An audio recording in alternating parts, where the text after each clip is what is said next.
আসসালামু আলাইকুম। কেমন আছেন সবাই? চীনে শেনজেন শহরের ঠিক মাঝখানে এত সুন্দর কৃষিকাজের পরিবেশ আমি কখনো চিন্তাও করতে পারি নাই।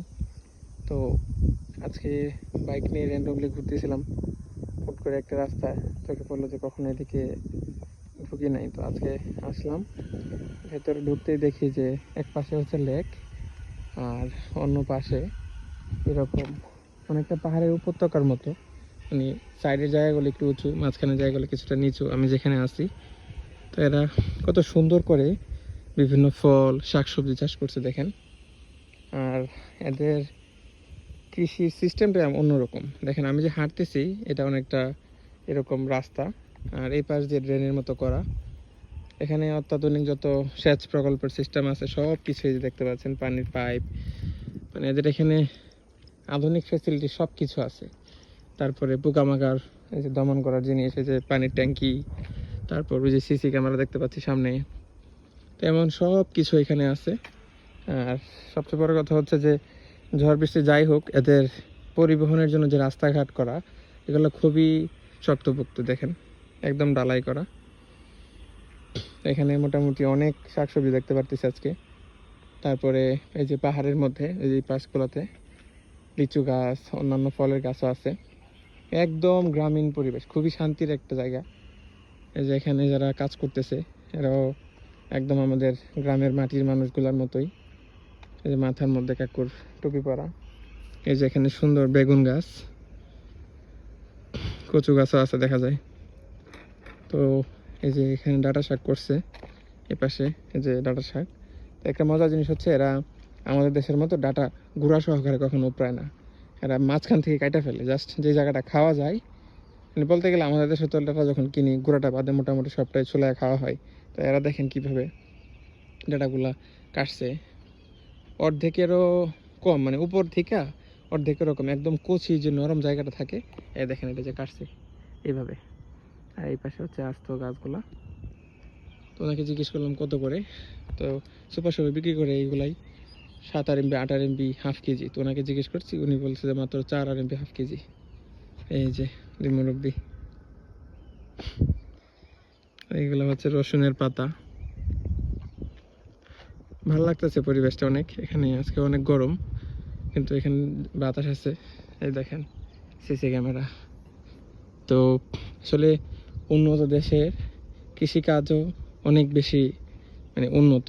এখানে ওরা সব ধরনের আধুনিক ফেসিলিটি ইউজ করে থাকে। কত সুন্দর করে দেখেন বীজতলাগুলো তৈরি করা, শেডগুলো একদম মাপে মাপে বানানো। বরবটি লাগাইছে, মিষ্টি আলু লাগাইছে ওই পাশে, এখানে করলা গাছ। একদম পুরো বাংলাদেশের ফিল পাইতেছি। আর দেখেন এই যে সামনে বিশাল বড় বড় অট্টালিকা, দেখে মনে হচ্ছে না যে শহরের কলিজার মধ্যে একবারে? আসলেই তাই। কারণ চারপাশে কিন্তু শেনজেন শহর। শেনজেন শহর কিন্তু পৃথিবীর টপ 10টা শহরের মধ্যে একটা। তো ওই শহরের ঠিক মাঝখানে এত সুন্দর কৃষি জমি দেখলেও আসলে অন্যরকম একটা শান্তি লাগে। এই বিল্ডিংগুলো কিন্তু প্রায় 60-70 তলার মতো উঁচু। বিল্ডিংয়ের নিচে এত সুন্দর একটা কৃষি জায়গা। কত সুন্দর করে এখানে আনারসের বাগান করা। আনারসগুলো খুবই সুন্দর। এর কালারটা একটু কেমন জানি, উপরে অনেকটা পিঙ্কি বা বেগুনি কালারের মতো লাগতেছে, আমাদের দেশের মতো হলুদ হলুদ না। বেশ সুন্দর আনারস বাগান, আমি কাছ থেকে এরকম মনে হয় আগে দেখি নাই।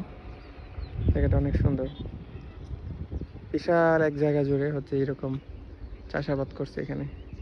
মাশাআল্লাহ কি সুন্দর করে লাউ গাছ করছে দেখেন।